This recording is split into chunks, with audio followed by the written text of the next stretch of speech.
Hola a todas y todos, soy Daniel de Castro, asesor de comunicaciones de ONUSIDA para la oficina de Brasil y les doy la bienvenida desde Brasilia. Empezamos ahora el lanzamiento en vivo de la actualización mundial sobre el SIDA 2020 de ONUSIDA. En la próxima hora presentaremos los números y mensajes más relevantes del informe global desde una perspectiva regional. Hoy contamos con invitados especiales y socios de diferentes países de la región. La doctora Alejandra Acuña, viceministra de Salud de Costa Rica. Gracias, doctora, por estar aquí con nosotros. El doctor Luis Ernesto Feliz Báez, director de la División de las ITS y SIDA del Ministerio de Salud de República Dominicana. Muchas gracias, doctor. Alessandra Nilo, directora ejecutiva de Gestos Brasil. Obrigado, Alessandra. Y a nuestro propio doctor César Núñez, director regional de ONUSIDA para América Latina y el Caribe. Bueno, juntos a ellos conversaremos sobre los desafíos clave para la respuesta al SIDA en los próximos años, hasta 2030, una fecha que todos los Estados miembros de las Naciones Unidas han acordado para terminar la epidemia del SIDA como amenaza a la salud pública. Como se mencionó una vez en el Lancet, en una de sus piezas editoriales, el informe anual de ONUSIDA es un punto de referencia vital para identificar el progreso, los éxitos, las diferencias y las brechas para abordar la epidemia mundial del VIH. Según el Lancet, el uso de las metas 90-90-90, por ejemplo, nos proporciona un marco muy útil que puede ayudar a los países a priorizar sus caminos y acciones hacia un mundo libre de SIDA. Pero ¿qué acciones seguirán ahora, especialmente en el contexto de la pandemia del COVID-19? Y es con esa pregunta que presento a nuestro primer orador, doctor César Núñez, director de la Oficina Regional de ONUSIDA para América Latina y el Caribe. El doctor Núñez nos caminará a través de los hallazgos clave del informe, así como sus mensajes principales. Doctor Núñez, buenos días.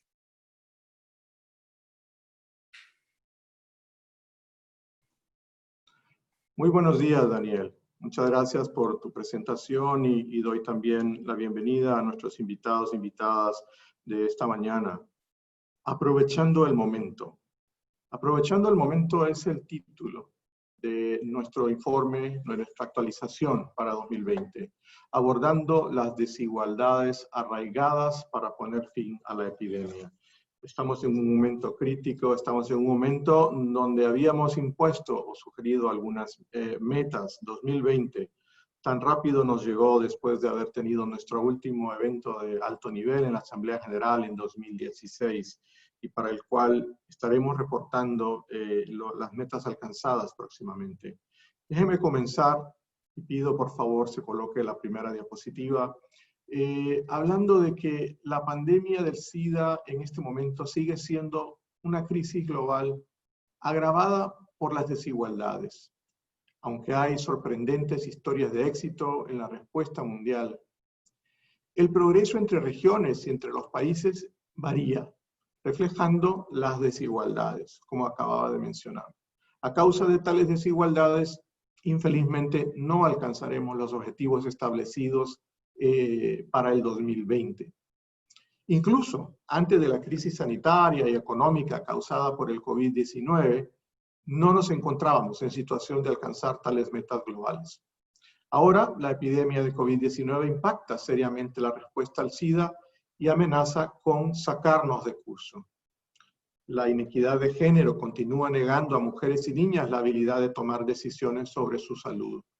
En nuestra región, el estigma y la discriminación hacia mujeres trans y miembros de las poblaciones clave, como hombres que tienen sexo con otros hombres, trabajadoras sexuales, continúan siendo barreras para que estas personas accedan a servicios de prevención y tratamiento del VIH.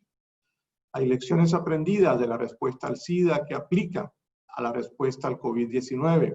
La innovación, por lo tanto, es una de ellas, así como la resistencia y la participación comunitaria nos están mostrando la forma de mitigar el impacto, tanto para COVID-19 como para el VIH.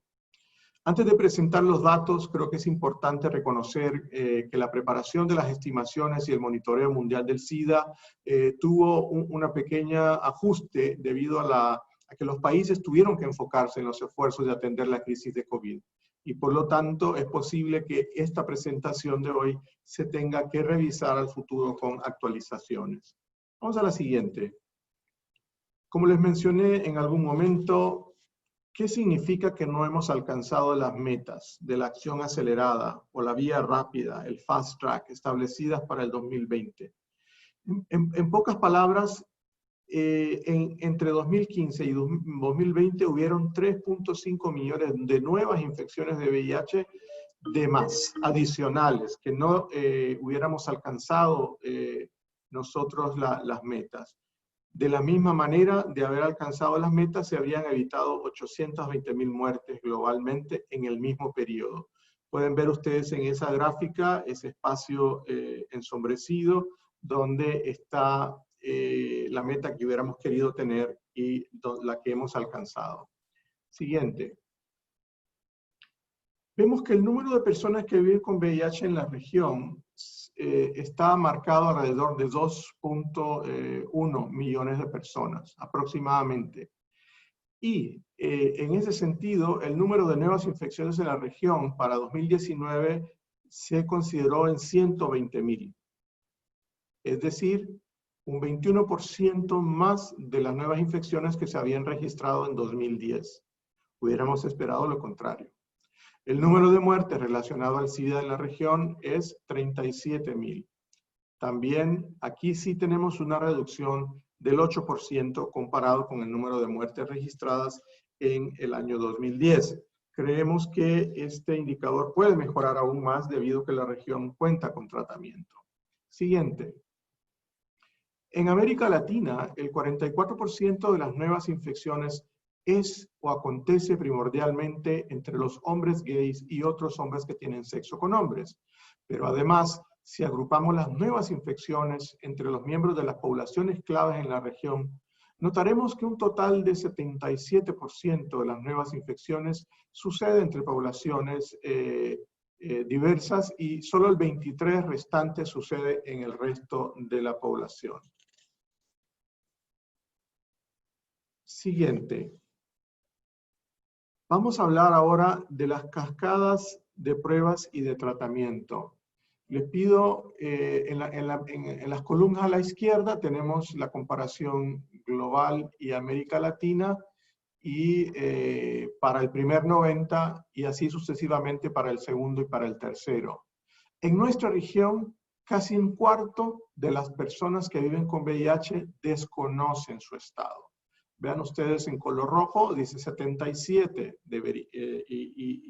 es decir, que hay un cuarto de ellas que desconoce o no tiene acceso al tratamiento para salvar su vida.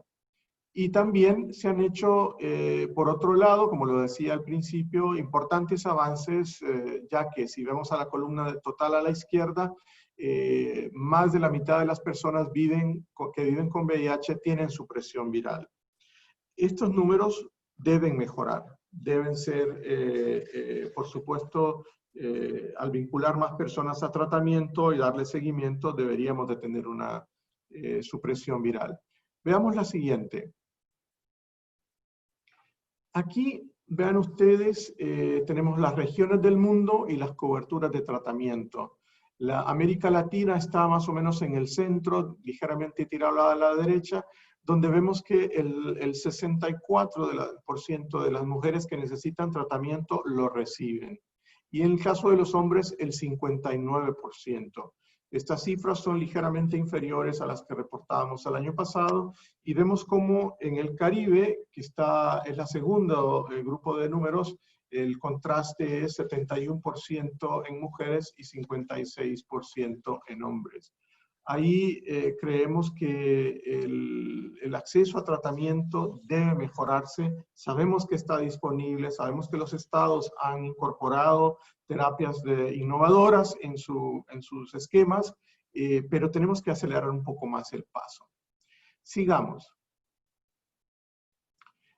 Esta es una gráfica que compara la situación general de la región, las primeras dos columnas, con dos países de la región. La columna de en medio es Guatemala y la columna de la derecha o más a la derecha es Chile.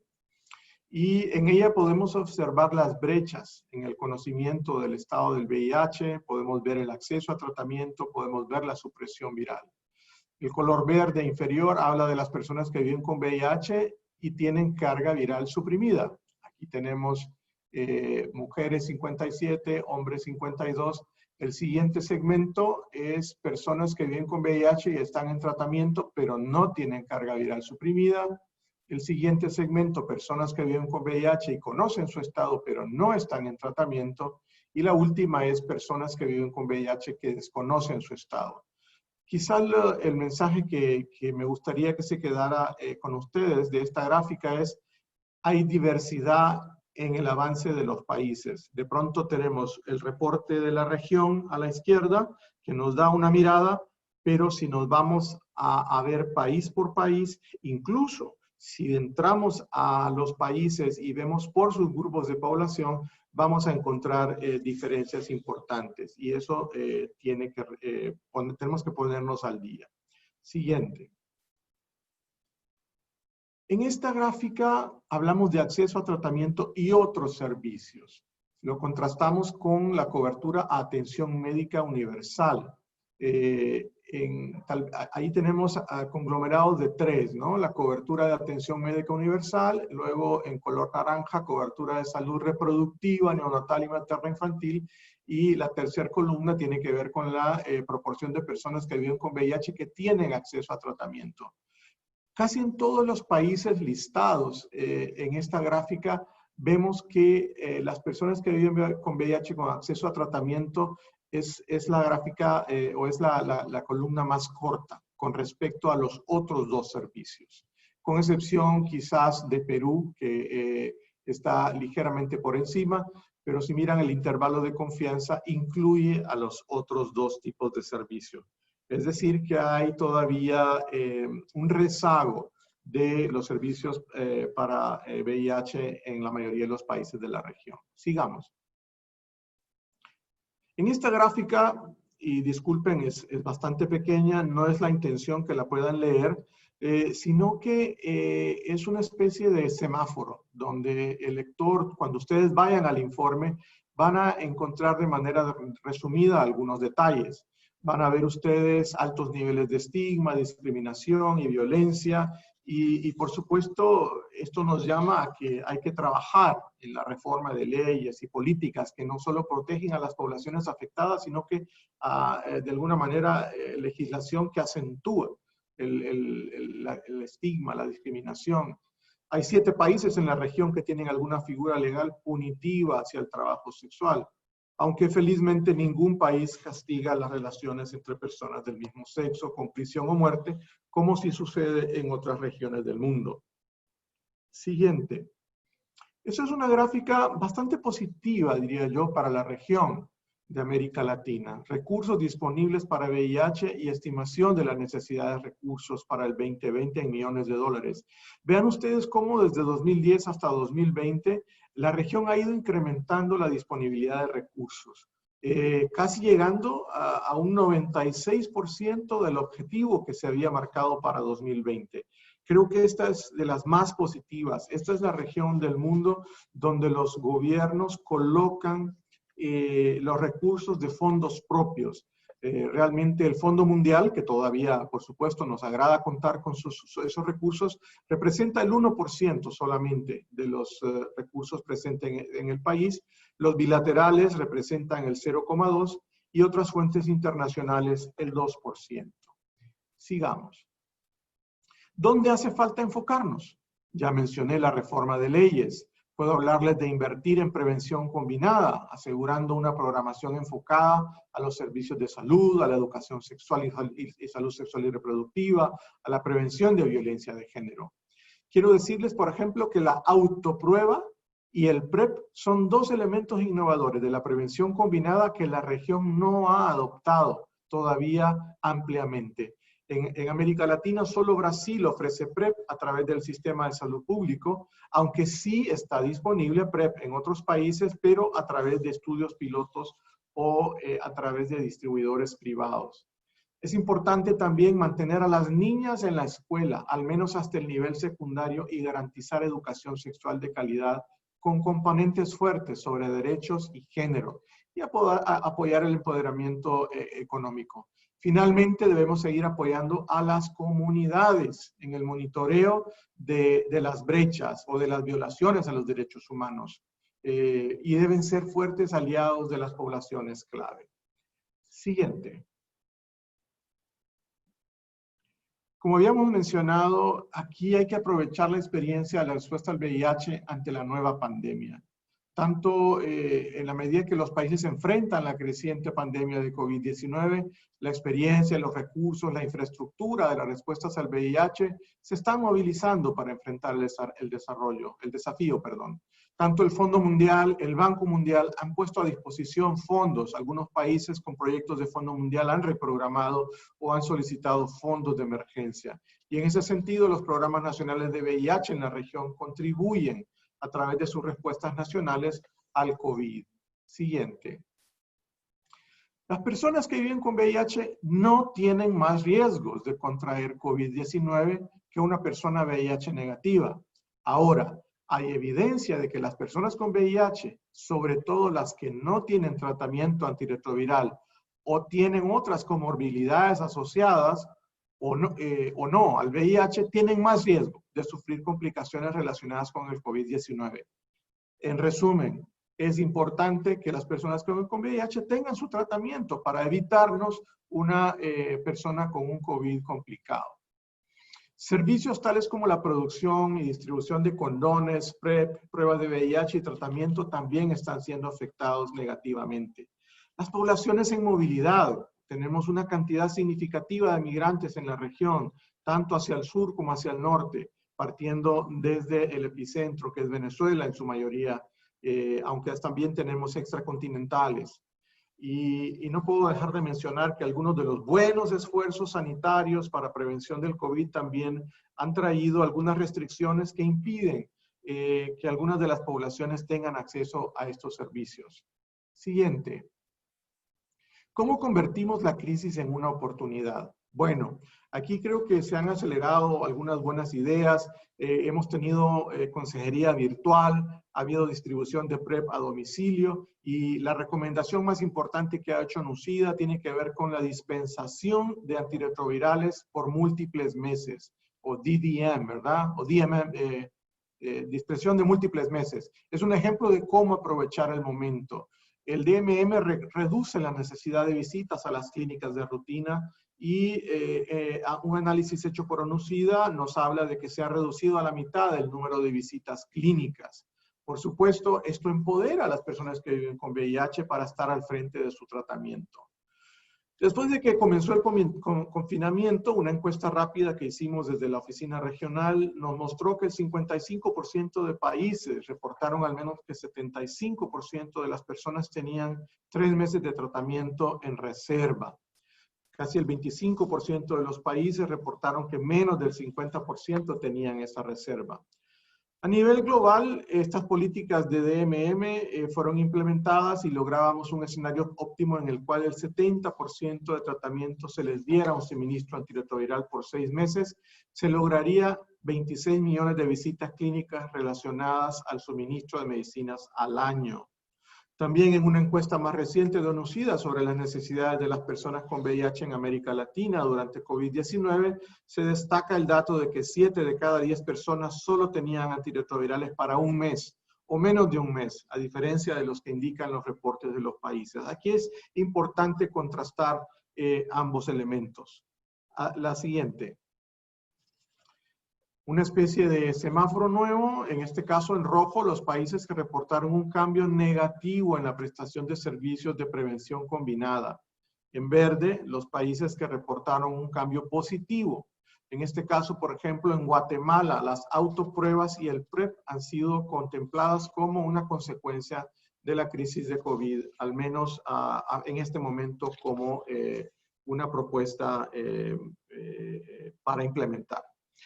Con esto concluyo muy rápidamente un panorama de lo que ha sido el informe que hemos lanzado el día de hoy a nivel global y en este momento lo estamos haciendo a nivel regional.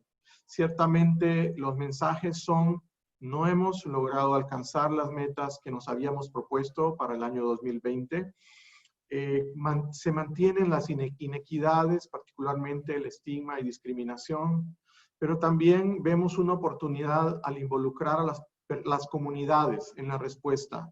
Y en nuestra región, particularmente, las acciones dirigidas a las poblaciones clave deben ser enfatizadas.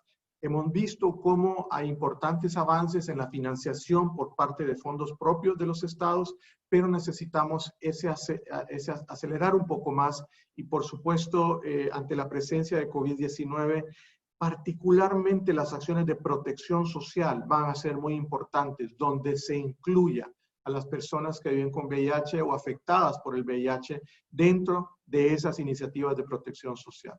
Muchísimas gracias. Gracias, doctor Núñez, por su presentación de la actualización mundial del SIDA 2020 bajo esa perspectiva regional. Y bueno, para aquellos dispuestos a tener acceso al informe completo, por favor siga a ONU-SIDA Latina en las redes sociales, @ONU-SIDA Latina para materiales regionales en español, regionales y globales también, @UNAIDS Caribbean para materiales en inglés de la región y globales, y @UNAIDS Brasil en buen portugués para materiales regionales y globales en portugués.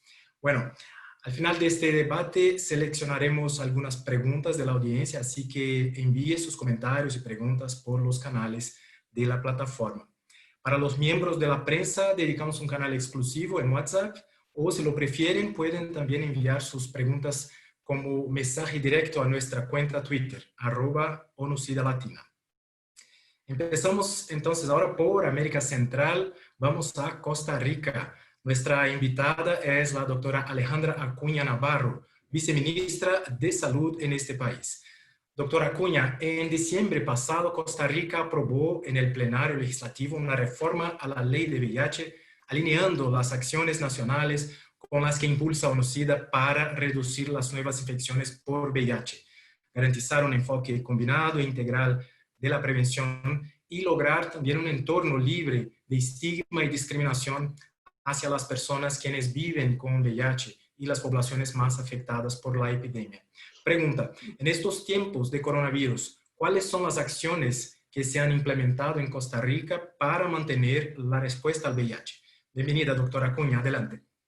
Bueno, muchísimas gracias por la invitación al doctor César Núñez. Un placer ver al doctor Luis Félix y bueno, Alexandra, que la veo aquí también. Hay otros amigos y amigas de la región y un placer estar con ustedes. Costa Rica, voy a compartir, creo que podría compartir la pantalla. A ver si puedo, ¿no? Me dicen que no. No está a compartir, bueno. Voy a darles, digamos, la visión de qué es lo que hicimos en Costa Rica. Costa Rica lo que hizo fue conformar una serie de mesas de trabajo dentro del proceso de articulación para dar respuesta a la pandemia. Y dentro de esas mesas de trabajo se generaron, digamos, 3 mesas que son las que tenemos, digamos, apoyo y que podríamos estar, digamos, en este momento moviendo el apoyo para continuar, darle continuidad a la atención a las personas con VIH. Una es la mesa de salud, que en la mesa de salud están todas las organizaciones del sector salud. Recordar que Costa Rica tiene un sistema único de salud, el ministerio somos un ente rector y la Caja Costarricense es un ente, la Caja Costarricense es un ente que el prestador de servicios. Hay otras mesas que, por ejemplo, está una mesa de protección social, que dentro de las mesas de protección social lo que tenemos que hacer, lo que se ha hecho es básicamente articular todas las instancias que pueden dar ese apoyo y ayuda humanitaria a las poblaciones. Entonces ahí están todas las instancias de adulto mayor, Instituto de las Mujeres, personas con discapacidad, y ahí está el CONASIDA también, digamos, con una representación importante. Así, hay otras mesas que, digamos, han dado apoyo que tiene que ver con el apoyo principalmente cuando hay personas externas, cuando hay personas migrantes, y también desde ahí se ha venido, digamos, configurando. ¿Qué hicimos nosotros? Inicialmente, con apoyo del fondo, del dinero del Fondo Mundial, hicimos un sondeo.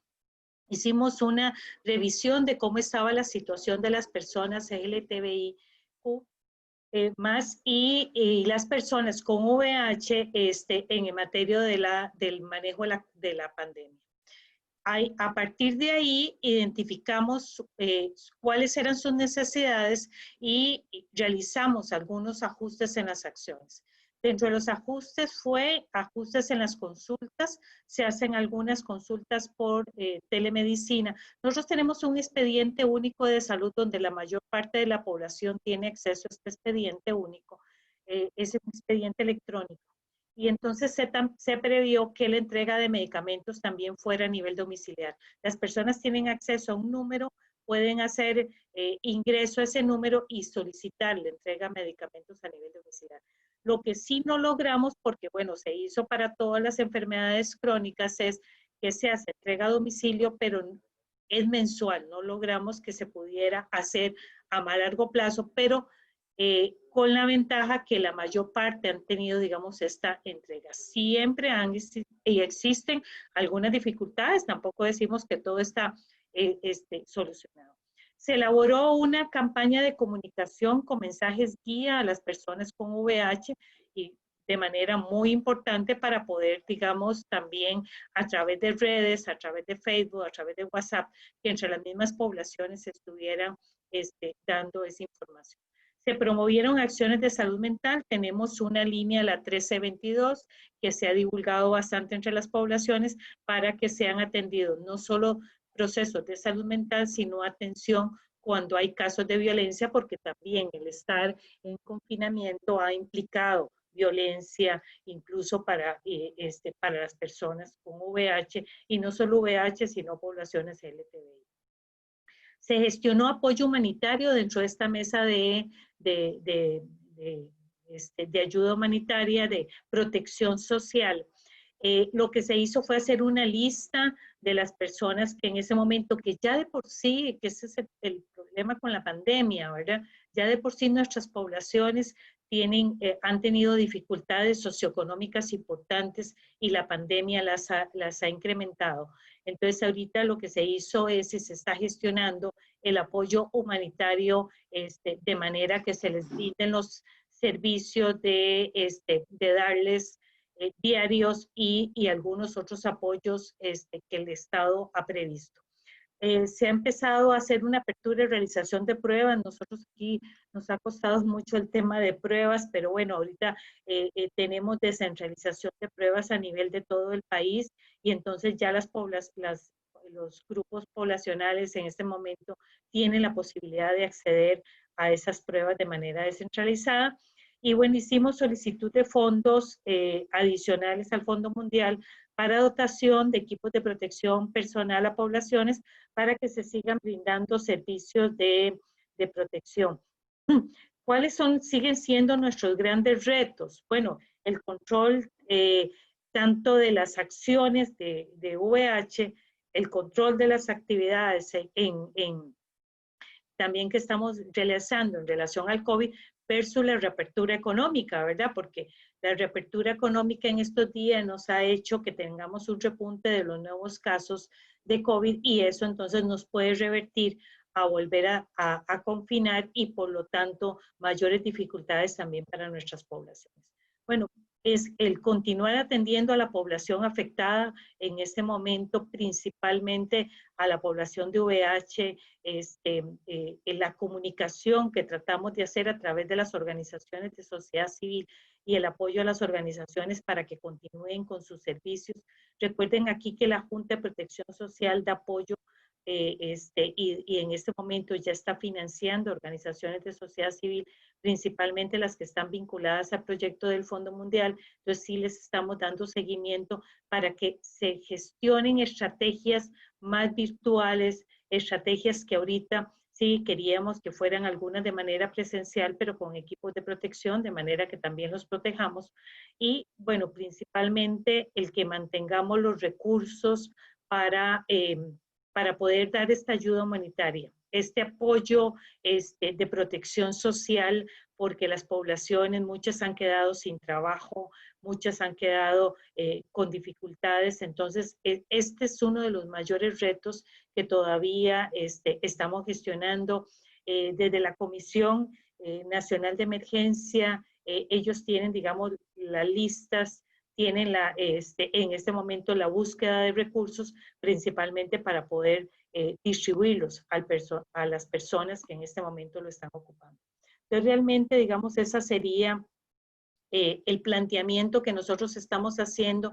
Por supuesto que vamos a empezar las gestiones para el PREP. Nosotros tenemos una solicitud de fondos adicionales al Fondo Mundial para iniciar tratamiento como prevención. Este segundo semestre ya estamos contratando un grupo de compañeros que nos permitan hacer el protocolo, de manera que en enero estemos empezando el tratamiento como prevención, como una de las herramientas de prevención combinada. Y principalmente la preocupación nuestra es esta continuidad de los servicios y la vinculación de los servicios entre lo que hace una organización de sociedad civil y la vinculación al servicio de la Caja Costarricense de Seguro Social, que es nuestra prestadora, ¿verdad? Esa es, digamos, nuestro mayor reto. Hay otro proceso que estamos trabajando de manera y no lo hemos detenido, que tiene que ver con el sistema de información, porque ahorita veíamos los datos.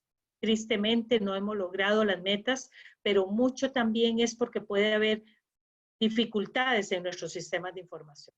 Mucho no estamos reportando o no se está reportando como debe de ser. Entonces, hay un proceso aquí también en Costa Rica que es la mejora del sistema de información y tener un sistema que permita también tener datos de lo que hacen las organizaciones de sociedad civil, que tenemos que fortalecerlas, porque el trabajo comunitario hay que fortalecerlo, pero vincularlo al sistema de salud. O sea, no podemos desvincular esas acciones. Entonces, ¿y cómo las vinculamos? Probablemente con recursos y también con el reporte de la información de lo que tan importante se hace desde las organizaciones de sociedad civil. Entonces, esa es, digamos, de manera muy rápida y general mi participación y quedo atenta para las consultas que ustedes consideren pertinentes.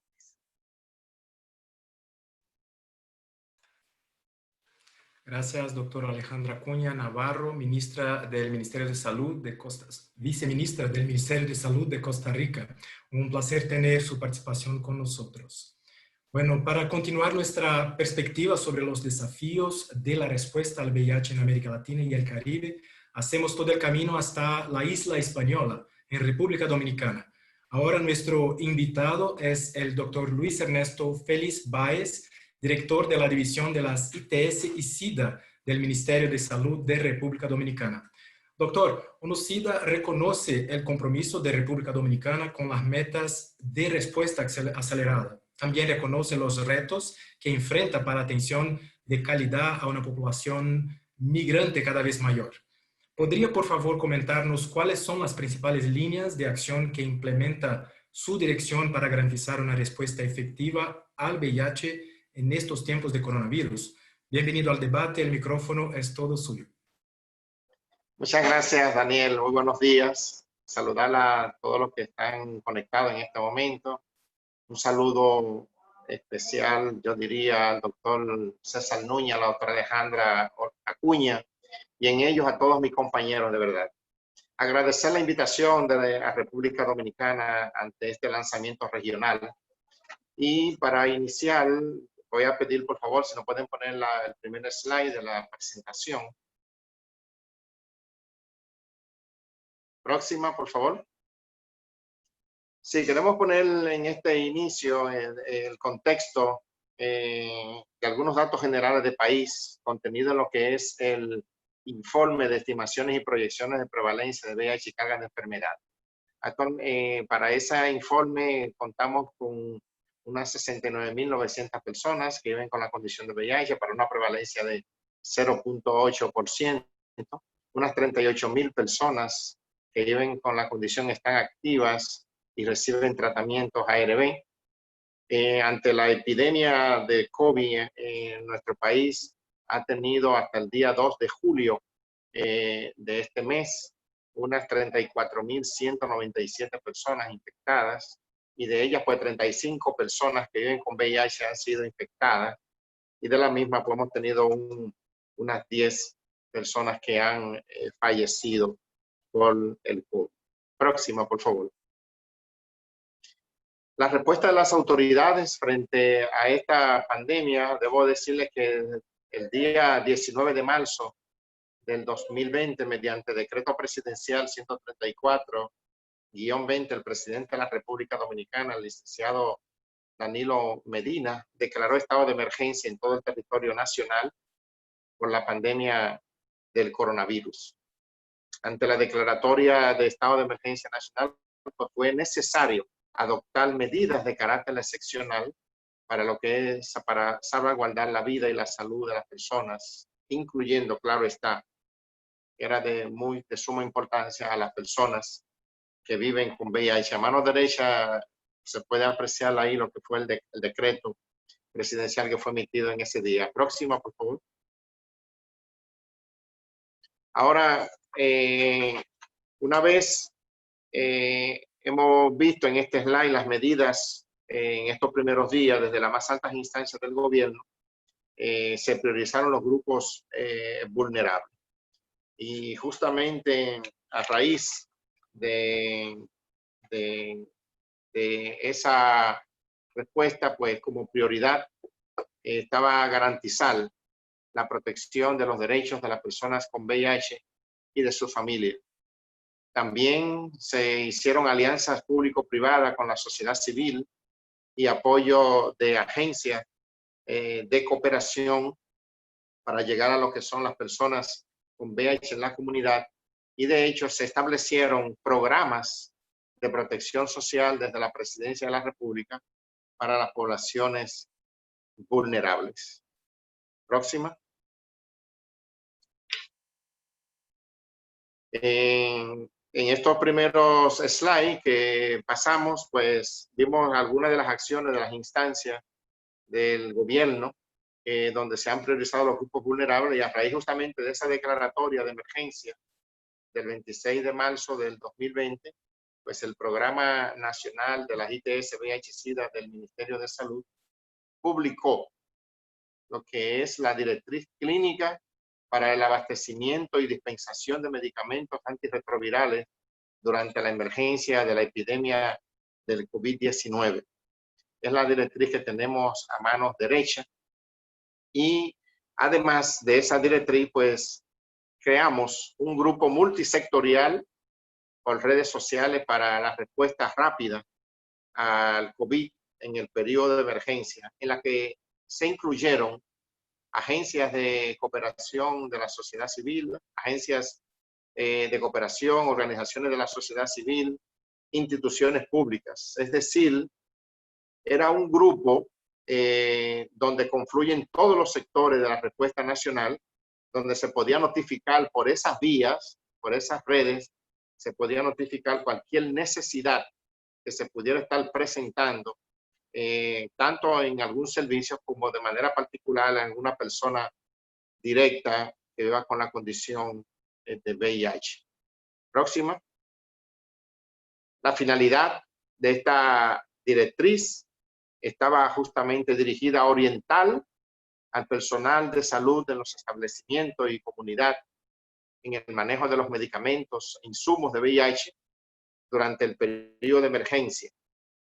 Esto es de alta prioridad y fue de alta y ha sido alta prioridad para las autoridades de salud pública el hecho de garantizar la entrega de medicamentos.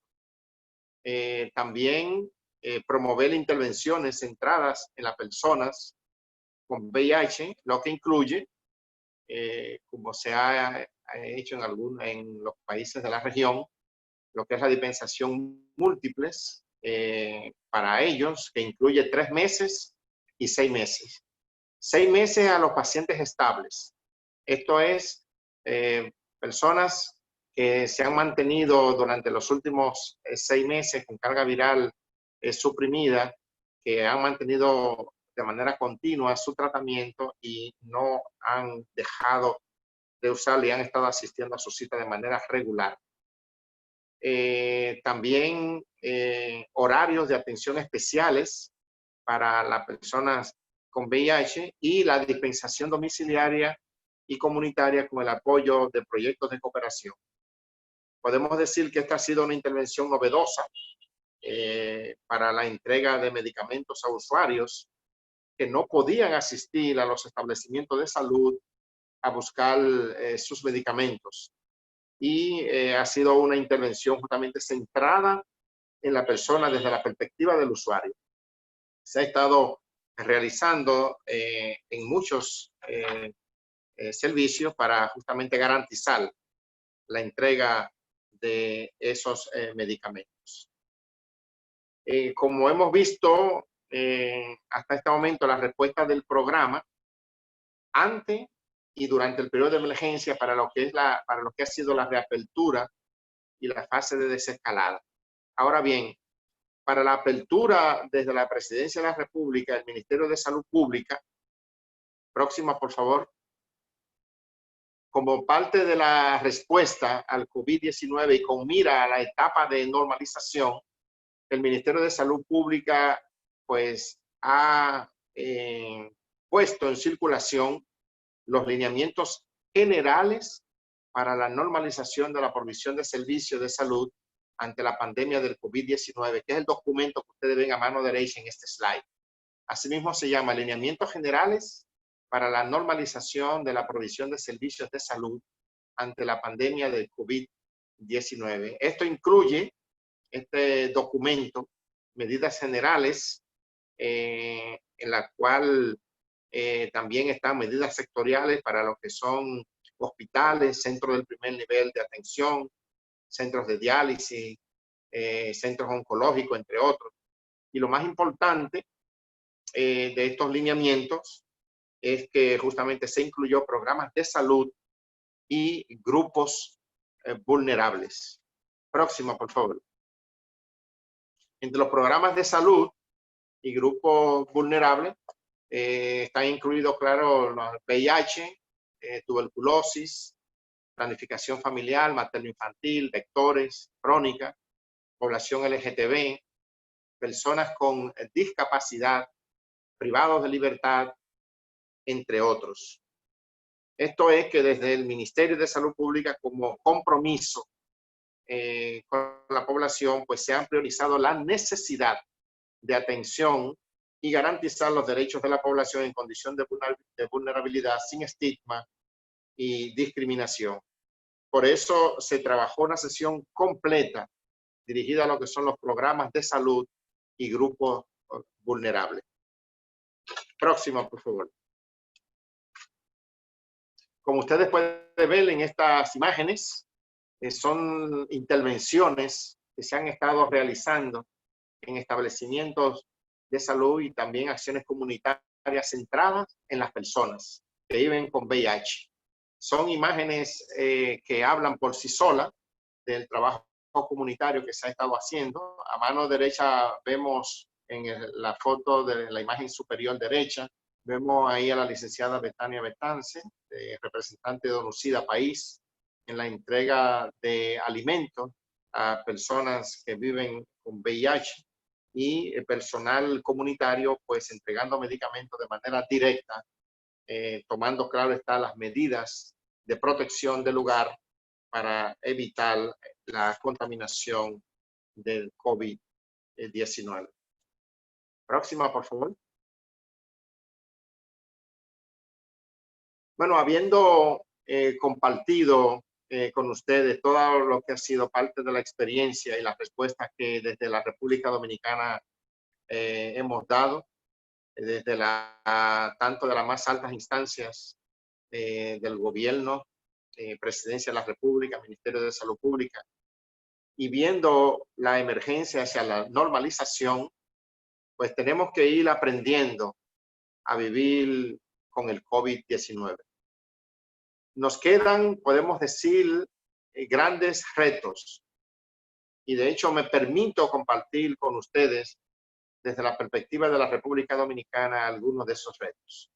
Y entre ellos podemos decir que debemos mantener la provisión de servicios de prevención y atención sin estigma y discriminación, garantizar el acceso continuo de los medicamentos antirretrovirales, insumos y laboratorio para múltiples meses, durante y después de la pandemia.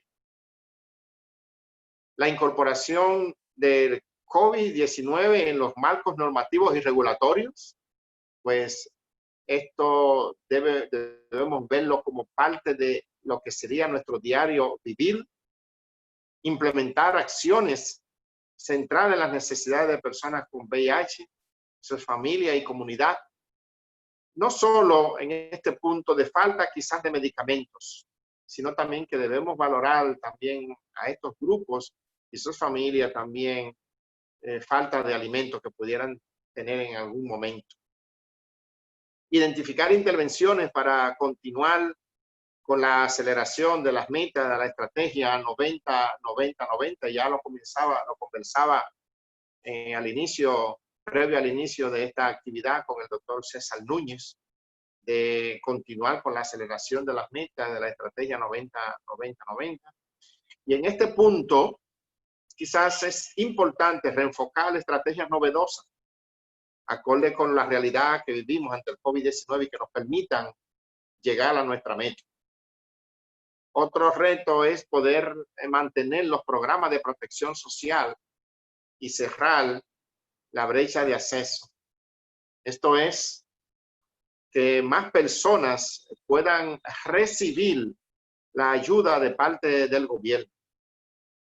Finalmente, un punto que consideramos de suma importancia es mantener la agenda del VIH y COVID-19 como prioridad, con un enfoque integral y en el caso específico de nuestro país, en un entorno de transición y cambio político que justamente entra a partir de este mismo día, hoy lunes, pues a partir de hoy vamos a comenzar en República Dominicana a tener un periodo de transición y ya para el 16 de agosto de este mismo año tendremos cambio de autoridad en el gobierno y consideramos de suma importancia pues que se pudiera mantener la agenda de VIH y COVID como prioridad en un enfoque integral en estos países. Próxima, por favor. Queremos como Ministerio de Salud Pública hacer de público conocimiento ante esta oportunidad que se nos brinda en este encuentro, agradecer las instituciones que han apoyado y han contribuido a tener una respuesta efectiva ante el COVID-19 y VIH, como es al Servicio Nacional de Salud, al Consejo Nacional para el VIH-Sida, a la Coalición ONG-Sida, redes de personas que viven con VIH, agencias de cooperación, sociedad civil y ese grupo de agencias de cooperación que han estado apoyando y trabajando con el Ministerio de Salud Pública, con nuestras autoridades para hacer frente a esta nueva realidad que tiene el mundo y que también tiene nuestro país. En República Dominicana, el Ministerio de Salud Pública estará siempre de frente ante esta situación para apoyar justamente a las personas que viven con esta condición y tratar de que puedan tener una mejor calidad de vida. Finalmente les dejo con esta última imagen. Próxima. Este es nuestro país, ustedes lo conocen, dejarle esta imagen por lo menos fresca en nuestra mente y como comienzan a abrirse las fronteras, nuestro país seguirá siendo un país para los turistas y también para la región, para todos ustedes. Muchas gracias y estaremos por aquí para cualquier inquietud o pregunta que pueda haber. Gracias, doctor, por sus palabras y por estar con nosotros hoy en este debate importante. Desde República Dominicana, ahora vamos al estado de Recife, en la costa noreste de Brasil, donde hablará nuestra invitada de ahora. Es Alessandra Nilo, cofundadora y directora ejecutiva de la ONG Gestos. Alessandra, buen día, buenos días. ¿Cuáles son los retos para la respuesta al VIH en América Latina en el contexto de la Agenda 2030? La pantalla es tuya. Bienvenida. Muchas gracias, muito obrigada, Daniel. Bom dia a todos e todas que compõem o painel. Agradeço a UNOCIDA por essa invitação. Vou hablar ahora, tentar hablar en español. Entonces, agradezco a UNOCIDA por la invitación. Es de verdad una gran responsabilidad ser la única voz de la sociedad civil hoy acá en este painel. Entonces, voy a hablar en nombre de Gestos. Bueno, no voy a presentar y no voy a comentar los datos ya presentados por Dr. César Núñez, pero solamente decir que en ese momento de una gran emergencia de salud global, ese informe es aún más preocupante. Para nosotros acá en Latinoamérica, principalmente porque son muchas y múltiples las crisis que amenazaban nuestra respuesta al VIH antes de la COVID-19. Y esas crisis todavía han crecido y ahora tienen que ser enfrentadas. No vamos a alcanzar las metas para 2020, para 2030, de la misma manera que no alcanzamos las metas de 2020, sino tratarmos de trabajar para superar las cuestiones de desigualdad de que habla ese informe, especialmente las desigualdades que son basadas en género. Sin eso, no vamos a vencer el VIH. Lo que estoy hablando acá es de una situación extremadamente dramática.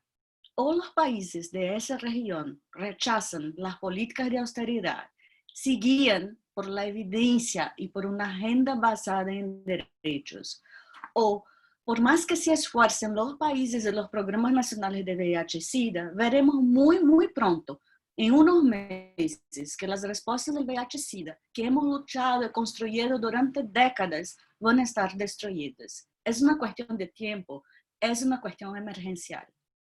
No es todavía también una casualidad que en nuestra región, que somos la región más desigual del mundo, las economías primarizadas, con industrias atrasadas y con alto déficit democrático, no es una causalidad que ahora seamos ese epicentro de la pandemia de COVID-19. Todavía, y justamente por eso, no es posible que siguiendo siendo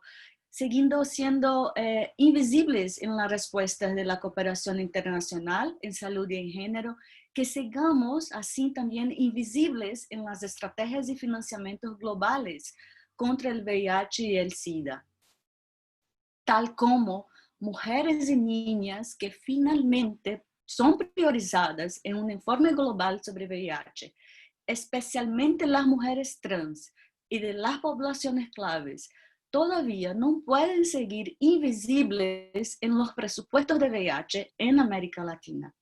Por eso, es con esto en mi mente que les recuerdo ahora de nuestra querida activista Renate Koch, una defensora de los derechos humanos, fundadora de la CASO, que construyó una parte de la respuesta regional de VIH-Sida en nuestra región. Ella partió ayer. Entonces pienso que es por ella y por todas las mujeres afectadas por el VIH y la COVID-19 que ahora tenemos que tener un compromiso de hacer mucho más, trabajar más fuerte, de trabajar mejor. Quería hablar un poco del contexto donde estamos. El contexto es muy transparente en frente de nosotros y nosotras. Tenemos millones de personas que viven con VIH, mujeres y niñas, trabajadoras sexuales, personas que usan droga, migrantes, LGBTI, jóvenes, personas con discapacidades, privadas de libertades, nuestros pueblos indígenas y afrodescendientes. Todas estas personas en toda nuestra región, con diferencias, pero en toda la región, están sin alimentos, sin agua, sin energía, sin trabajo, viviendo en aglomeraciones urbanas violentas o en campos violentos, zonas rurales violentas y muy poco saludables. Muchas también siguen con nuestros derechos civiles en peligro por gobiernos autoritarios. Si esa situación que les cuento todavía no es grave, Peor son las proyecciones del post-pandemia para Latinoamérica, que apuntan un futuro aún más pesado, sin educación, sin salud, con más pobreza, con más violencia de género, con más estigma y con más discriminación.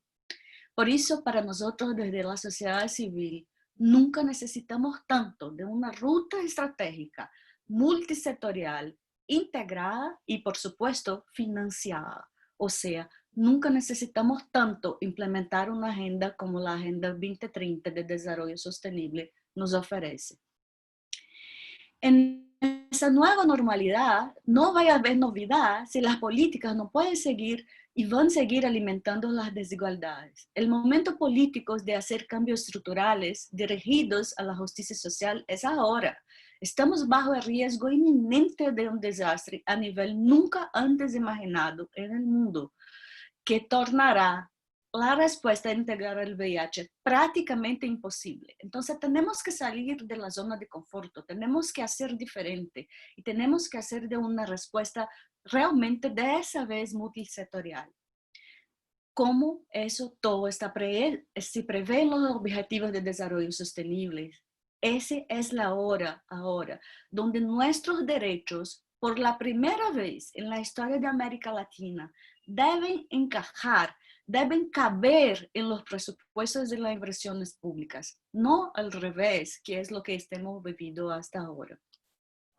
Para tal, lo que queremos de los gobiernos es que implementen marcos fiscales progresivos, impuestos a las transacciones financieras, mecanismos fiscales selectivos, que pongan fin a la evasión y elusión fiscal, que tomen recursos, que nos toma recursos que podrían estar siendo usados exactamente para sanar los retos que ese informe que ahora nos presenta ONUCIDA nos apunta. Sabemos dónde hay la plata, sabemos dónde está la plata, necesitamos de la cooperación y aumentar la inversión doméstica. Hoy, las personas que viven con VIH, mujeres y niñas y poblaciones clave necesitan, hoy, estoy hablando de hoy, mientras nosotros conversamos acá, necesitan con urgencia de ingresos básicos de salud, incluido también acceso a la salud mental y protección social. Porque hoy en todos los países son nuestras organizaciones y comunidades que trabajan, no solamente los gobiernos, principalmente nosotros de las comunidades, que trabajan bajo el límite. Estamos luchando contra el VIH y la COVID al mismo tiempo, mismo sin tener recursos financieros y de personal adecuado. Obviamente lo vamos a seguir haciendo, pero es urgente que las organizaciones multilaterales y los gobiernos respeten y financien las respuestas dirigidas por la comunidad, principalmente por las mujeres de las comunidades, por las poblaciones claves. Es urgente que las personas afectadas estén en el centro de las decisiones de la política pública, inclusive en el centro de las decisiones económicas. Ese es un momento que necesitamos urgentemente poner fin a toda la retórica vacía que no es seguida de acción concreta. Saber lo que hacer y no hacerlo ahora tornará mucho más difícil perdonar las muertes provenientes del futuro, las muertes que son prevenibles, que van a estar marcando los informes globales del futuro. También pienso que es imposible que los gobiernos sigan a pedir resiliencia sin dar a la población los medios para ser resilientes. Eso me parece más como un insulto que no podemos seguir aceptando. Y para concluir, frente a toda esa problemática que enfrentamos, quiero también dar gracias a ONUCIDA y a su equipo por detrás de ese informe, y las personas que hicieron realidad y los avances que también se fueron informados acá, principalmente cambiando la realidad de las mujeres y niñas.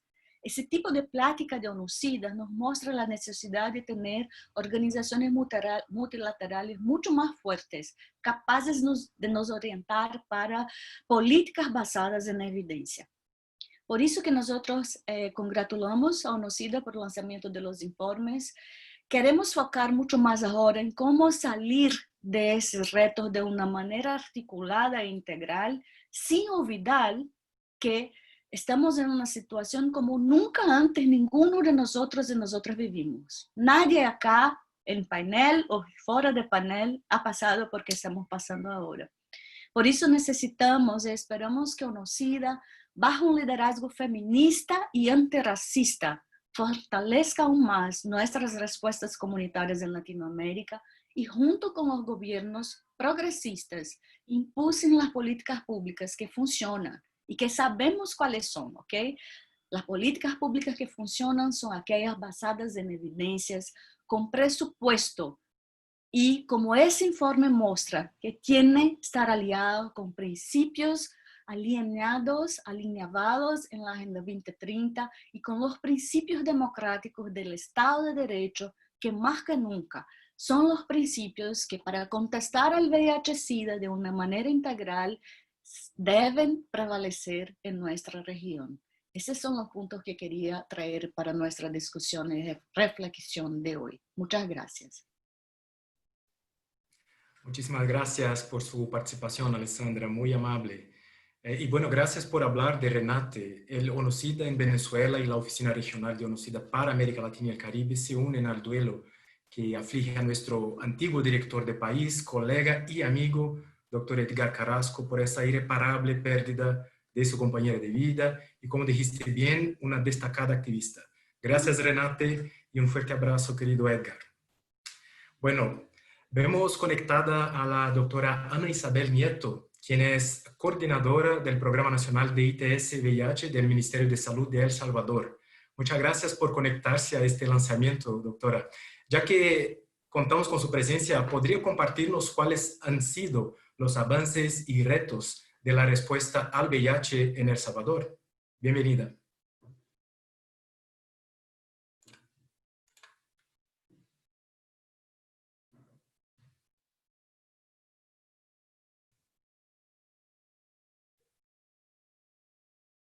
No sé si la tenemos conectada, aún tenemos conectada, pero esperamos un poco.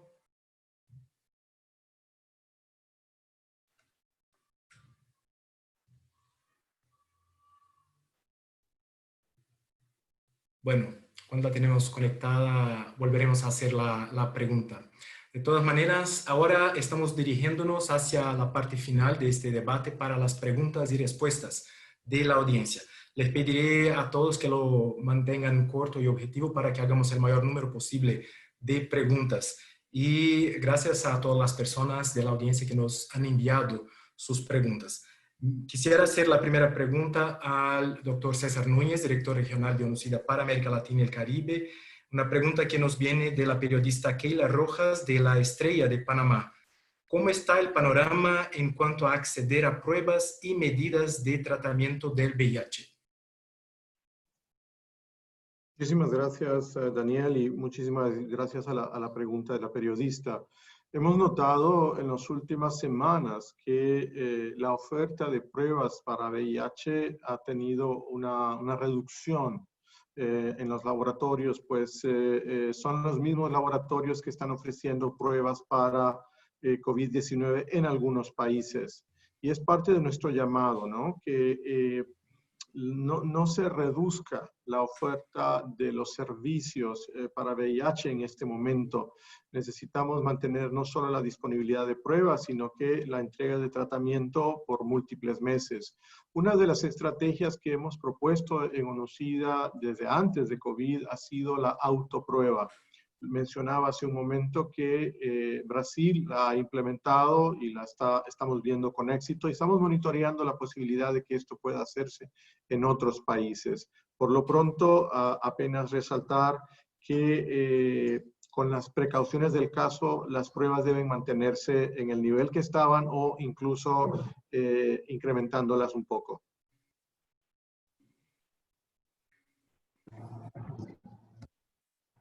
Perfecto. Bueno, tenemos aún otra pregunta aquí de... déjame ver lo que me llega un poco sobre la cuestión de las barreras para acceso a los antirretrovirales.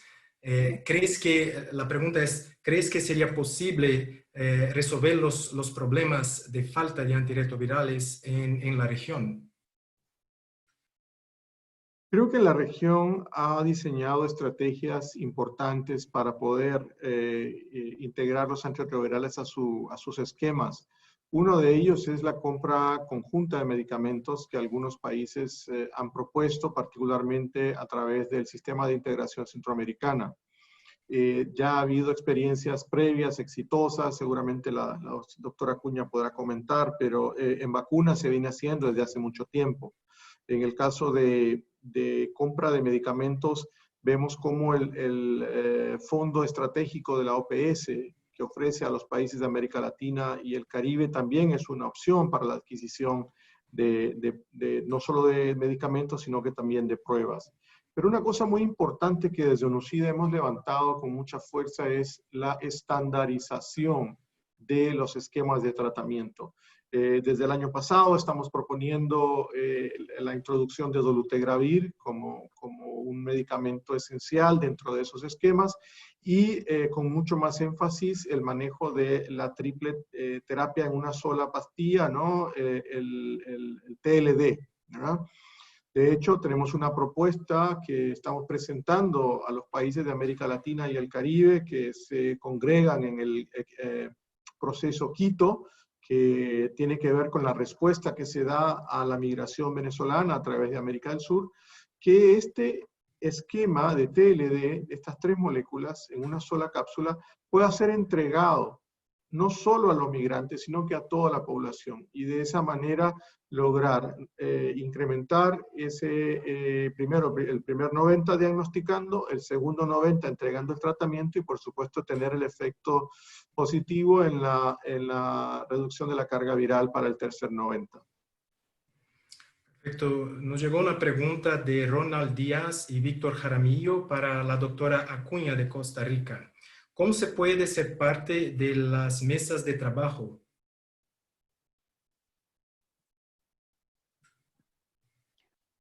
Bueno, si es una persona de Costa Rica que se comunique con nosotros al CONACYDA y por supuesto que se involucra en el tema de la respuesta, ¿verdad? Yo creo que es importante, nosotros siempre estamos sumando a la respuesta y si hay unas organizaciones o personas que quieren sumarse, bienvenidos sean.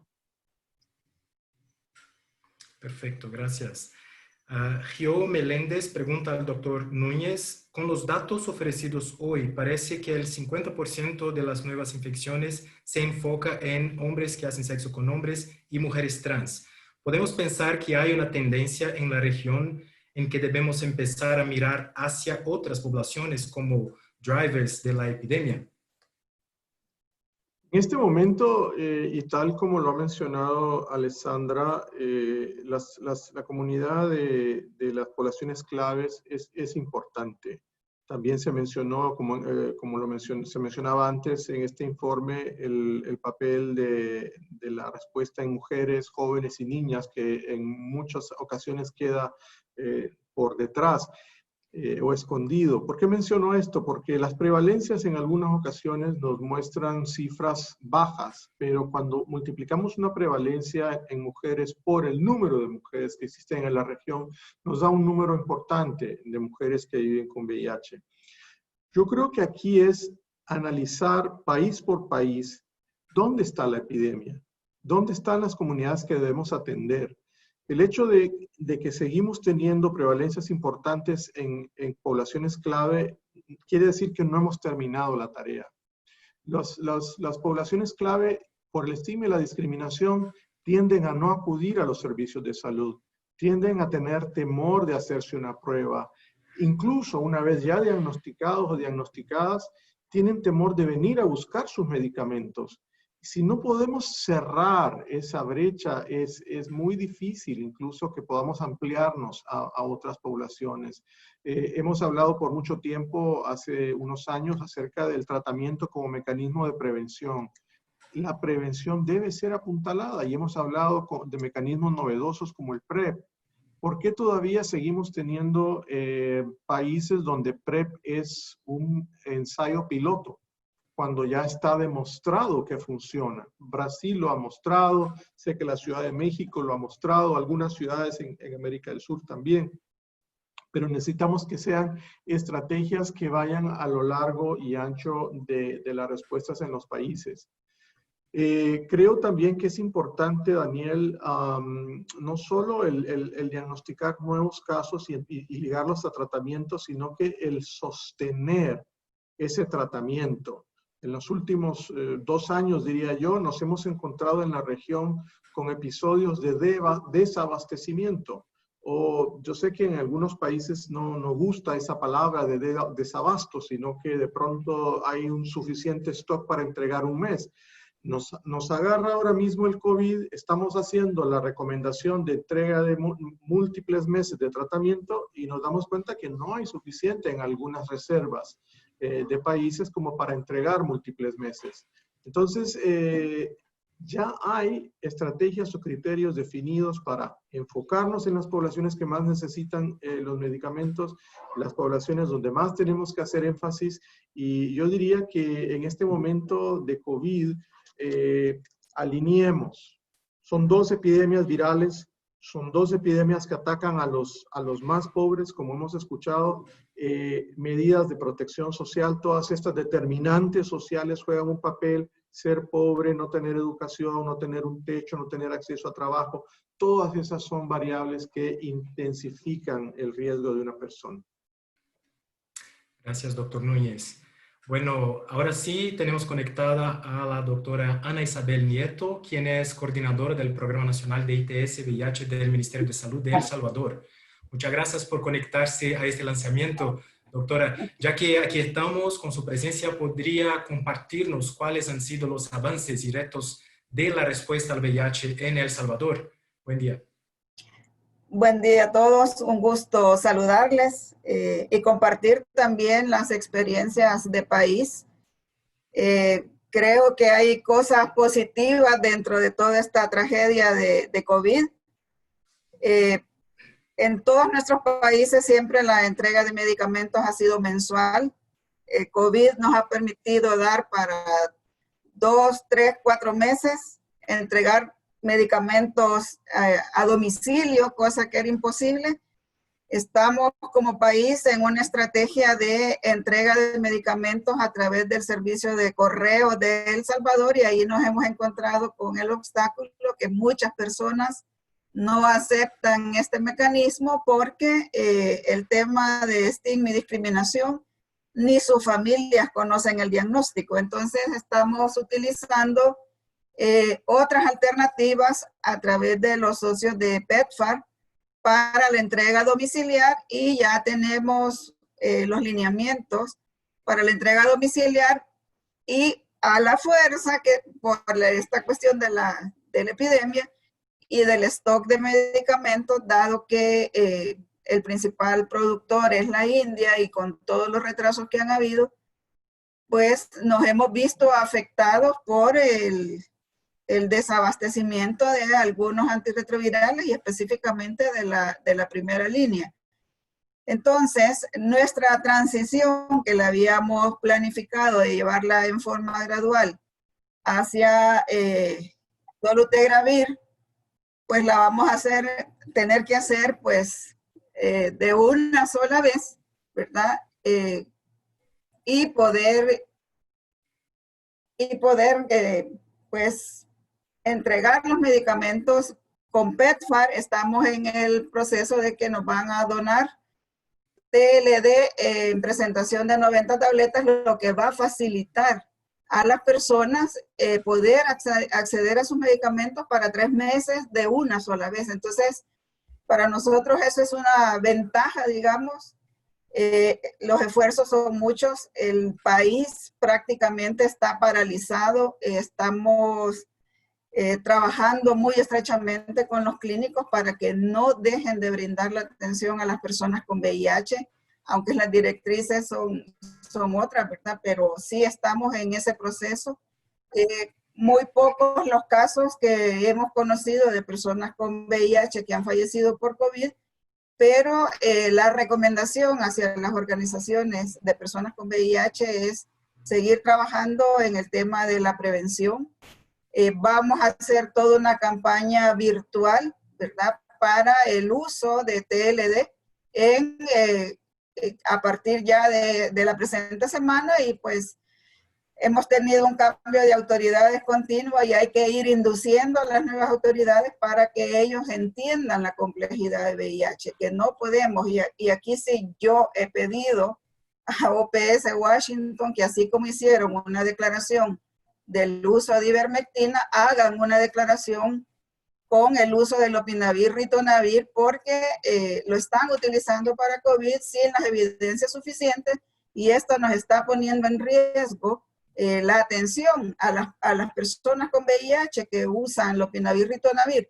O sea, estábamos tranquilos que teníamos existencias suficientes hasta para el mes de noviembre, pero prácticamente nos queda para 4 meses, y esto nos está dando la pauta para poder ir buscando la manera de hacer transición y que la persona no se quede sin tratamiento. Nuestro principal reto en este momento es que nadie se quede sin tratamiento. Eso para nosotros es el compromiso, y por lo menos estamos tranquilos que ya tenemos cubierto estos próximos 2 meses, y a mediados de, espero yo que dentro de 2 semanas tengamos ya disponibilidad para 7 meses más de TLD. Mientras llegan las compras de OPS, ha sido un esfuerzo muy grande del Fondo Estratégico de poder conseguir entregas lo más pronto que se pueda, pero eso está sumamente difícil. Sin embargo, nosotros el reto es dar la atención a las personas con VIH y que no interrumpan su tratamiento. Gracias. Muchas gracias, doctora Ana Isabel Nieto, coordinadora del Programa Nacional de ITS-VIH del Ministerio de Salud de El Salvador. Bueno, caminamos al cierre, pero tenemos una última pregunta también al doctor Núñez. Viene de José Domingo Mérida. ¿Qué recomendaciones se puede dar para las personas que se puedan realizar el autotesteo con respecto a la orientación pre y post prueba? ¿Puedes repetir, Daniel, qué orientación? Sí. ¿Qué recomendaciones se puede dar para las personas que se pueden realizar el autotesteo con respecto a la orientación pre y post prueba? Y yo creo que hemos avanzado muchísimo en términos de la consejería, ¿no? Pre y post, y en ese sentido, los mecanismos que se han utilizado en el pasado se están adaptando. Una persona que tiene una prueba positiva ahora mismo no es el mismo escenario que tenía hace 25 años, 20 años. Es una persona que puede accesar o puede tener acceso a un tratamiento y puede recibir una consejería post llamando a un número específico, particularmente en los países donde se ha estado ejecutando hasta el momento. Creo que esta es una estrategia que vamos a impulsar un poquito más en la región. Pero yo no quiero dejar de subrayar las palabras de Alessandra en el sentido de que lo que se nos viene por delante respecto a la respuesta al VIH es sumamente serio. Miré por ahí una pregunta que tenía que ver con las cadenas de suministros. Países que pasaron por COVID hace ya algunos meses, donde se fabrican no solo los medicamentos, doy un paso más atrás, donde se fabrican las moléculas que se utilizan para fabricar los medicamentos. Todo eso sufrió un retraso. Y en ese sentido, tenemos que estar muy atentos cuando se hacen las compras en nuestros países para que podamos hacerlas lo antes posible y que tengamos el menor retraso posible. El que tengamos desvíos, como el que mencionaba la doctora Nieto, de algunas de las terapias para atender COVID, cuando no hay evidencia de que tengan una eficacia, también nos resta un poco de capacidad. Si fueran eficaces, qué bueno, ¿no? Vamos a ordenar un poco más de medicamentos y podemos tratar a las dos afecciones, pero al momento no está demostrado que eso sea así. Y finalmente, algo que está siendo discutido durante la conferencia mundial que comenzó hoy, es en la medida que COVID reste, sea para pruebas de diagnóstico, sea para tratamiento, sea para la atención de los servicios de salud al VIH, vamos a tener un aumento de nuevas infecciones, podemos tener un aumento en el número de muertes, y ya hay un estudio que se completó hace unas pocas semanas, donde incluso nos hablan de cerca de 500.000 de muertes en África subsahariana y el retroceder una cantidad de años en la respuesta al VIH. No podemos permitir que eso suceda. Hay un gran esfuerzo. La gráfica positiva que yo mostré, donde habla de América Latina colocando sus propios recursos en la respuesta, tenemos que intensificarla y hacerla más vigente. Y, por supuesto, incidir desde la vía de protección social en las desigualdades. ONU-SIDA levanta o subraya la palabra resiliencia. Alessandra nos decía cómo hacemos que las personas tengan las herramientas para ser resilientes. Y el secretario general, dentro de este entorno de la Agenda 2030, utilizaba la palabra solidaridad. Tenemos que volver a ese discurso de una solidaridad global, países que ayudan a países, y la responsabilidad individual de cada país. Y es ahí donde desde ONU-SIDA, desde la oficina regional, desde las oficinas de cada uno de los países, estamos disponibles para ese trabajo de acompañamiento, donde tanto la sociedad civil, las comunidades afectadas, los tomadores de decisiones sentados en la misma mesa, que en algún momento yo recuerdo eran los principios de ONU-SIDA, que tuviéramos ahí todos a la hora de la toma de decisiones, a la hora de designación de recursos, pues volvamos un poco a ese pensamiento que creo yo es el que nos ha llevado por el buen camino. Yo tiendo a ser optimista, no obstante el informe de hoy, pues ustedes me han escuchado, lo he comenzado con una expresión no tan optimista, y más bien con un llamado a la acción, pero una acción inmediata, firme, decisiva y de manera integral. Muy bien, gracias, doctor Núñez. Bueno, llegamos al cierre de esta transmisión. Me gustaría agradecer a todos los invitados por su presencia muy preciosa y también agradecer a todas las comunidades que están conectadas por Facebook Live, y también a las representaciones de ONU-SIDA y sus co-sponsors, copatrocinadores que nos siguen por Facebook Live y por Zoom. Bueno, agradecer también a todo el equipo de la Oficina Regional de ONU-SIDA Latina, que trabajó mucho para que todo esto estuviera acá, y desearles un buen día, una buena semana. Entonces, quedamos aquí con esta transmisión y saludos cordiales desde Brasilia. Un abrazo. Muchas gracias a todos. Gracias a todos desde República Dominicana. Gracias. Feliz. Un abrazo a todos. Alessandra. Saludos. Un abrazo.